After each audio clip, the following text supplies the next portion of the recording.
Hey, good afternoon, everyone. It's Deputy Chief Chandler, your police department with Rich. Rich, how's it going? Going great, Chief. How are you? Yeah, hey, good, man. Glad we could come live this afternoon for our community and just give an update. And to everyone watching, about 15 of y'all right now live, welcome to the broadcast. We have some good information for you for better stats for the past 7 days, but also some summer activity that we were involved with and talk about some Halloween safety, an event this weekend. And Rich, of course, has an update on our weather, which I think is going to be beautiful because I got a sneak peek at the forecast a minute ago. But we're glad you're here, folks. Leave us a comment that you are here, and we want to hear about your weekend plans because we'll talk about that later. But Rich, how's the 7 days look? Yeah, so for our stats, we're looking at the 10th through the 16th. Getting right into those numbers, we had 880 police calls for service, 83 fire calls, 16 crime reports, 93 arrest charges, 439 traffic stops, 141 citations, 29 non injury, and zero injury crashes. It's been a long time since we've seen a goose egg on any of those crash numbers. I Yeah, had to go back and double check it twice to make sure, and that was a great thing to see this week. yeah, that is a good thing to see. Zero injury crashes, and we're normally up in the 50s for crashes, and now we're at down, below 30. So good job, everyone. Please continue to drive safe out there. Our crashes have been skyrocketing lately in the past couple of years, ever since the lockdown type stuff, COVID. When we came back from that, crashes just continued to be on the rise, and most of them are related to distracted driving, and because we see a lot of rear end type crashes, and there has to be some type of distraction involved if you're going to slam in the back of someone that's in front of you. So just be careful, pay attention, put those phones down, limit any distractions that you have, and it'll make our roads a lot safer. And from what I see on those numbers, Rich, that's good. I hope we can continue that. Absolutely. And into the crime reports, we had five frauds and three each of the family disturbance, property damage and theft, and a couple burglaries. So not a real busy week. That's a good thing. Yeah. And on the arrest charges, some good proactive work here this week, like always. 27 driving on suspended or revoked, 14 drug related, 13 traffic related, 11 warrant arrests, 9 DUIs. Those DUI numbers are up kind of big this week, which was a little Yep. disheartening. And of course, a few others on there that are notable: the evadings, move over law. That one's been on there pretty consistent here lately when we've been doing the stats each week, and I'm sure you'll be touching on that one a little bit as we talk further this week. Of course, we got the alcohol-related, child endangerment, possession of firearm while under the influence. That one's been showing its head there here a little more lately too. Folks just need to keep that in mind if they're going to go out and imbibe in some adult beverages. Don't take your firearms with you. Theft of a motor vehicle and violation of order protection, just to name a few other highlights there. Great. And of course, neighborhood and school zone enforcement. All the school zones: Hickory Hills, Triple Crown, Chandler Point, Willoughby Station, Park Glen, and Tuscan Gardens. 33 stops, 21 citations, and zero arrests. Some good work there this week by the team. And on to the Guardian Shield. The top three stats everyone really likes to see here: 183 stolen cars recovered, 76 stolen plates recovered, and 136 wanted persons recovered since the Guardian Shield's been up and running. Some really good numbers. Yeah, Rich. And, we see the numbers that result in our apprehensions, but we are solving a lot of crime due to the LPR system. And also, a lot of our crime numbers have been dropping since the installation of the system from many years ago. Our car burglaries are down about 40%. Car theft is down about 50%, which is amazing because that is the whole reason we put the system in when we realized that criminal activity that was occurring in Nashville began to come over to our community, where they would steal a car in Nashville, then drive that stolen car for transportation to get to other suburban communities, such as Mount Juliet. We needed to find a way to notify our officers of that criminal vehicle here in the city. And that's when we came up with a solution for LPRs that other communities across the nation have been using. And so these license plate readers, when a hot listed vehicle enters our community, there are many cameras throughout. We have 52 different systems throughout. And when that vehicle passes under one of those cameras, if that matches what's on a hot list, it will send our officers an alert and a picture in the direction that that vehicle is going. So then our officers go out and look for it. When they find the vehicle, they then run the plate themselves to verify that it is actually a hot listed vehicle. on the national database, and then they work to make a stop on that car. So it's an amazing system. I'm surprised more communities don't use it. You do see more and more getting on board with it. But the technology has been around for many years. We've had it going on almost 3 years, and it continues to do amazing work to keep this city safe and just keep Mount Juliet protected, because the majority of crime that occurs in our community is not committed by our own city residents. Over 90% of the arrests that are made on individuals who do not live in the city limits. They come from the outside in to commit crime, and that's when our officers are engaging them in attempting to ensure they don't commit crime on our city residents. So our officers work hard every day to keep this city safe, and that requires them to be very, very proactive. So I'm just grateful of the hard work that they do. It truly does lead to a safer community. Just yesterday, Rich, a handicap parking violation at MAPCO near I-40 resulted in a stolen firearm that was stolen from a Smyrna gun store burglary 2 months ago. And that was in the hands of a 26-year-old who did not live in the city. They were just passing through. Our officers intercepted them through proactive work, noticing the handicap parking violation, and that led to the discovery of a stolen firearm. So that, of course, is still under investigation by the ATF because they investigate gun store burglaries. But 2 months ago, gun store burglary in Smyrna, the gun was found on a person in Mount Juliet who was from Nashville. So you can see how it's all kind of interconnected, but amazing work that our officers do. Proud of them, of the work that they do each and every day. That's what I got for you for stats this week. Great. Rich, you mentioned some things, to talk about, like the move over law, and always like to remind people to pull to the right for sirens and lights. And this is when an emergency vehicle, a fire truck, ambulance, police vehicle is responding somewhere. So their blue lights are flashing, their red lights are flashing, that siren is on. Is when you're traveling down the road, you're supposed to move to the right. If every vehicle moves to the right like they're supposed to, then that opens up a clear center path for that emergency vehicle. We see a lot of people lately pulling into the center turn lane, so they'll pull to the left into the center turn lane. That is dangerous because that is where the emergency vehicle was going to try and go. And so that driver of that emergency vehicle then has to stop quickly to avoid impact with the vehicle that has went the wrong direction. So if you're out there driving, you see an emergency vehicle, whatever road you're on, just move to the right for any sirens and lights, and that's the safest thing that you can do. Now, changing it up on you, if the emergency vehicle is stopped on the right side of the road or left side of the road, then you just work to move a lane away from it. If you can't move away one lane, then just slow down to almost to a crawl so you could immediately stop should a hazard jump out in front of you. So if the emergency vehicle is stopped, you move a lane away. If the emergency vehicle is moving, coming at you or behind you, you move to the right. So just try to remember that. Let's make our roads safer, definitely safer for our first responders. When individuals don't move out of the way properly, it really slows down that response for someone who is obviously in need of an emergency response. And we want to try to get there as quick as we can. A lot of medical emergencies, seconds count, including the law enforcement stuff that we respond to. The quicker we can get on scene, the likelihood of that escalating goes down. So we would love to see that. Talking a little bit about a summer activity. So we gauge summer activity is our busy months of the year, which is when it's nice out, it's pretty out, it's warm out. So that's April through September, those 6 months of the year. Your police officers made over 15,000 traffic stops. Out of that, only 4,862 citations were issued. They've made almost 2,500 arrests. Out of those arrests, there were 565 drug-related arrests, 380 wanted people discovered and placed in jail, and 125 DUI arrests were made, and 46 guns were recovered that were involved in criminal activity off of the streets. So good work from our officers. This was more activity than they have done in years prior. So they're just working harder as much as they can to keep the city safe from outside criminal influences.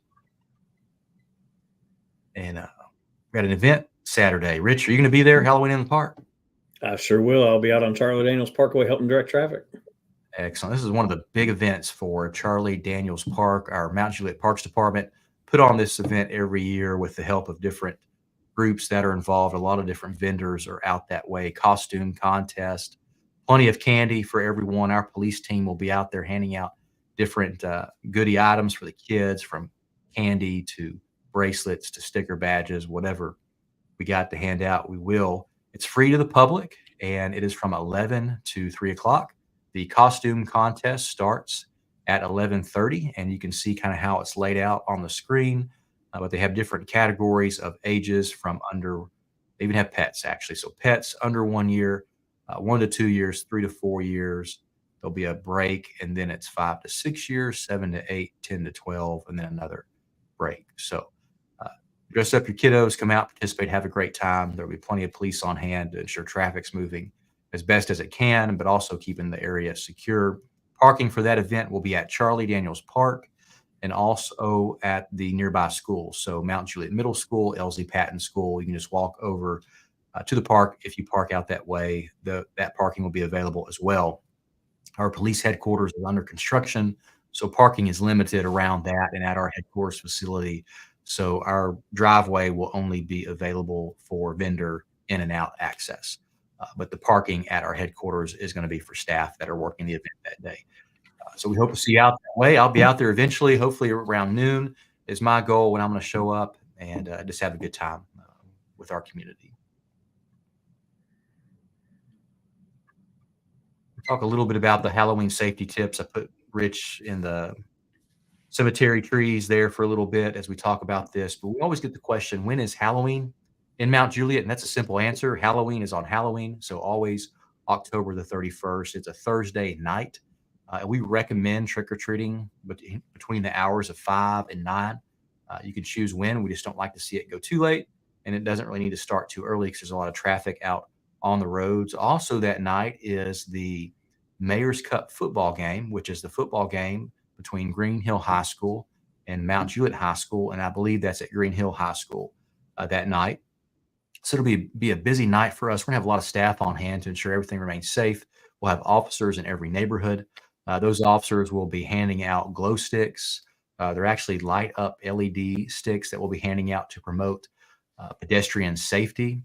And they'll also be handing out candy. But the reason we promote pedestrian safety on Halloween night, because that is truly the most dangerous time of the year, the night of the year, where there are more pedestrian fatalities. That's just because of all the different kids and families out in the streets trick or treating. So I think the number is 5 times more likely to be involved in a pedestrian crash during that night. So we try to promote pedestrian safety as best as possible. There are plenty of different safety tips that I have on the screen as well for you to follow. But the biggest thing is you want your child to be able to function and walk and run in their costume. That you don't want anything that's cumbersome, that's a trip hazard, or that blocks their vision. So ensure whatever they have over their face is very clear for them to see out of. Need to have reflective tape on them, or a flashlight, or a light up LED stick, glow stick, to make them more visible. And as they go to different places in trick or treat where you are familiar with, where it's well lit, and that you know your neighbors, right? We definitely have a safe community, but we have seen in years past, we really don't know where it comes from because it's hard to track, where there have been razor blades and or needles in candy. And when we've just have discovered that, it's been that person has trick or treated all over, and there's no way for us to tell where that would come from, or even if it occurred in our city limits or elsewhere. So just be mindful, inspect that candy before the children dig in with it, and just talk to your children if they're out alone by themselves. Know where they're at. Put those tracking devices on their phone so you can keep track of them. And just encourage them never enter someone's home that they don't know, or their car. And be familiar where they're at and well lit areas. Be careful when they're out walking. Try to not walk in the road. We know it's hard. There's a lot of people out. Try to stay on those sidewalks if you can. And if you're out driving that night, know that there's going to be a lot of pedestrians. So slow down in these neighborhoods and pay a lot of attention, because when the kids are having fun, running around everywhere, they're not really paying attention to the vehicle traffic. And so us as motorists really have to slow down and pay attention to what hazard may run around in front of us. So just be careful. Have a wonderful night. We'll be out there with you.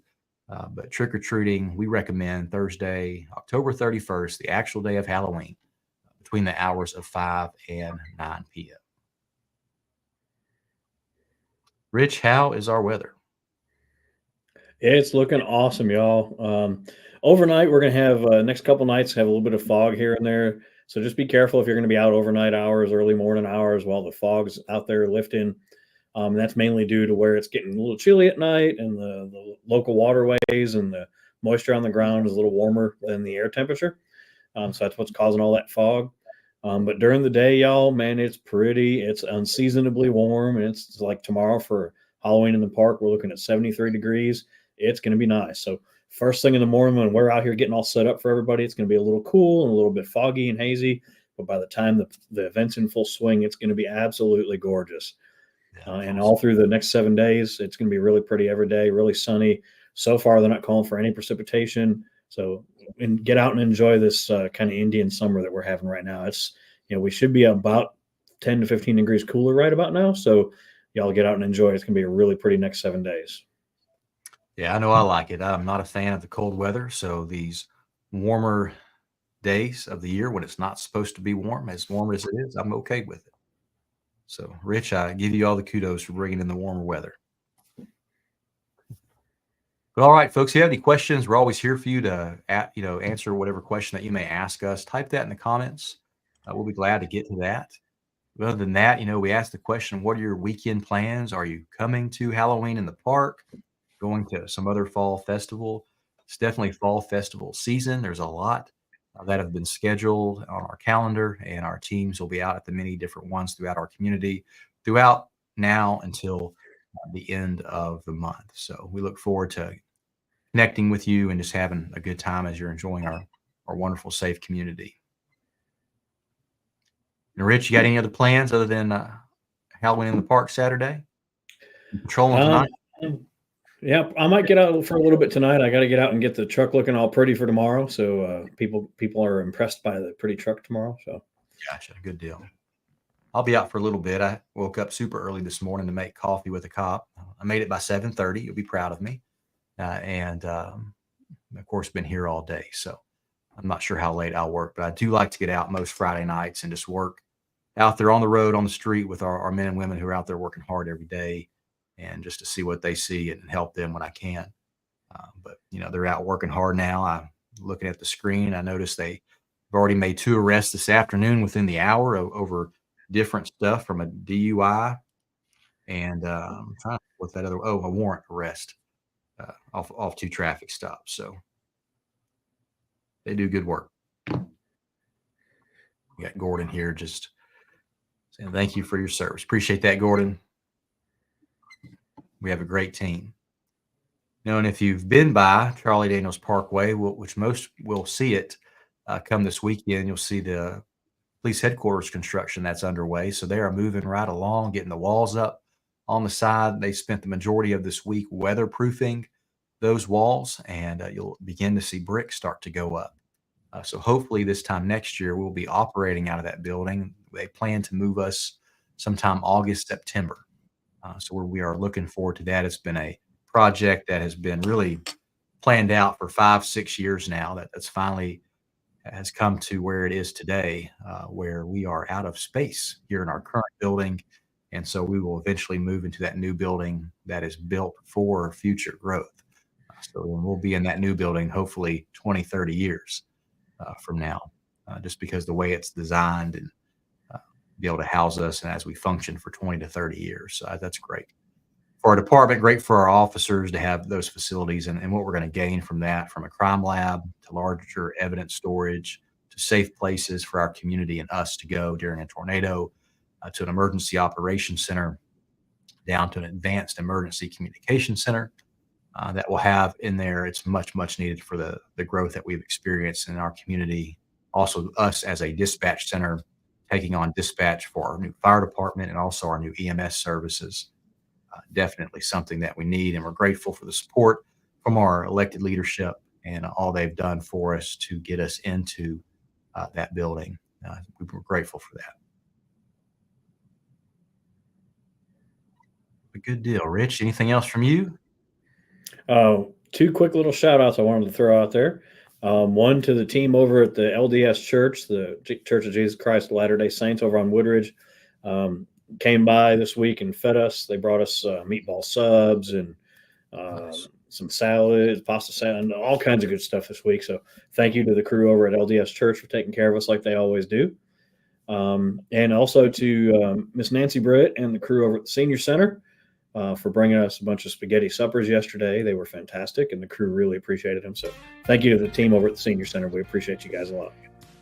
Hey, Rich, you always do a good job making sure we recognize, though, that love on us throughout the week. And, definitely it was some great spaghetti from the Senior Center and the LDS Church on those meatball subs. I mean, it's like every day someone is coming here or some group is coming here and dropping off food or gifts for our staff. When our staff is out working and they eat at different restaurants, someone is buying their meal or the restaurant themselves is giving it free or at a great discount to our team.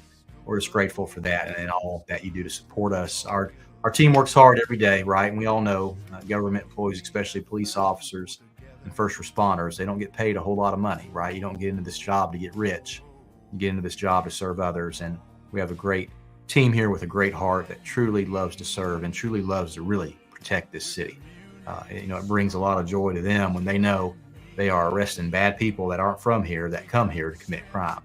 And it's huge because the work they do truly keeps our crime rate as low as it is, because we are not borders with other safe areas. Our borders to the west and to the south, you have Antioch and Hermitage. And I don't know if you watched the news lately, but those headlines out of those areas are scary, from shootings every day to murders. And it's just heartbreaking, really is. But that just encourages us as a police department, as a city, to do whatever we can to ensure that us in the city of Mount Juliet are as safe as we can be. And we're our own little safe haven to live, worship, shop, and play, and just enjoy life in a safe environment. So hopefully you see that from our staff. And if there's anything we could adjust or do better, please reach out to me, reach out to Chief Mullins. We'd love to hear that feedback from you. But for the most part, we really get a lot of good feedback from our community. And we're going to do whatever we can to maintain that, because we truly cannot police this city without the support from our community. Because, back to the 1800s, from Sir Robert Peel, the founder of policing, the community is the police and the police are the community. And if we don't have the support of our community, we cannot effectively police. And we are able to effectively police this city because of your support. We're going to do whatever we can to ensure that support remains high. It's a comment here from Richard. I'd like to thank y'all. He lives in the county, but you do great work for us working out of state. Thank you. He's happy he moved to Mount Juliet. So great to hear that, Richard. Be safe on your travels out of state. All right, Rich, you want to close us out? Sure. Folks, looking forward to seeing everybody tomorrow. When you come by tomorrow for Halloween in the park, make sure you stop and say hi. You'll see me out there in the crosswalk at Charlie Daniels Parkway. Come out and have a great time. Bring your family, bring your pets, have a good time. And as always, be safe, have a great weekend, and come by and see us if you ever need help. Call us. We're always here for you. Awesome. Thank you, Rich. Folks, be safe, and we will see you soon.